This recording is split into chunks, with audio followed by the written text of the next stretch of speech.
देवांश, तुझ्याकडून ही अपेक्षा नव्हती मला. काय नाही केलं मी तुझ्यासाठी. पोटच्या मुलाला लावला नसता इतका जीव लावला मी तुला. तुला शिकवलं, लहानाचं मोठं केलं, तू मागशील ते सगळं दिलं. आज बिझनेसमध्ये तुझी जी काही पोझिशन आहे ती माझ्यामुळे आहे. सोसायटीत जो मान मिळतोय तुला तो माझ्यामुळे. आज तू जे काही आहेस ते फक्त आणि फक्त माझ्यामुळे. आणि तू मला डावलून त्या मूर्ख बिंडोक वहिनीची निवड केलीस. एका क्षणात मला परक करून टाकलंस तू. माझी ही किंमत केलीस. कालपर्यंत माझ्या इच्छेसाठी आकाश पाताळ एक करायचास तू. माझा एकही शब्द खाली पडू द्यायचा नाहीस. सगळ्यात जास्त मान मला द्यायचास. पण ती सई तुझ्या आयुष्यात आली आणि तिने सगळं बिघडवून टाकलं.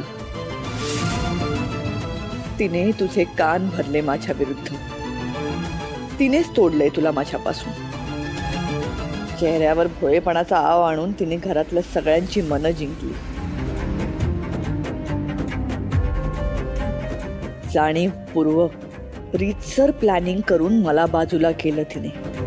आज माझ्या मुलाला मी परखी वाटते. माझ्याच घरात मला पोरकं झाल्यासारखं वाटतंय. मी हे खपवून घेणार नाही.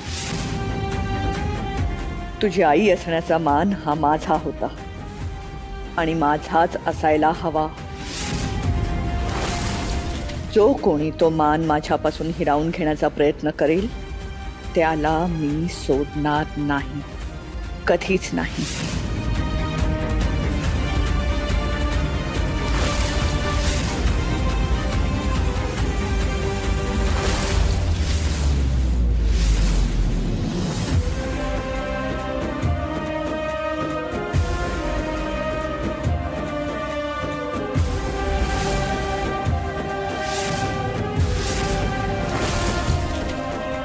मी आता तुमच्या रूम मध्ये येणारच होते तुम्हाला कॉफी द्यायला.